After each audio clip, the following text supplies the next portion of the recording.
Hi guys, మా ఇంట్లో వంట చేసి అందరం తినేసరికి 9 PM అయింది. Today's special chicken fry with white rice and రసం. టుడే మార్నింగ్ నుండి కొంచెం బిజీగా ఉన్నాను, డైట్ కూడా ఫాలో అవ్వలేకపోయాను. టుమారో మార్నింగ్ నుండి మళ్ళీ కంటిన్యూ చేద్దాం. అంతలోపు ఈ వీడియో చూసేయండి. అండ్ రసం వీడియో కూడా అప్లోడ్ చేస్తున్నాను, అది కూడా చూడండి. And what about yours dish? ఈరోజు నైట్కి మీ డిష్ ఏంటి? కామెంట్ చేయండి.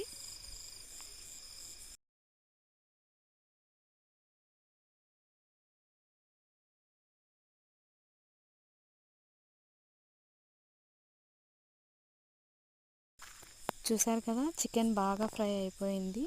నాకైతే నోరూరిపోతుంది చూస్తుంటేనే. వెంటనే తినే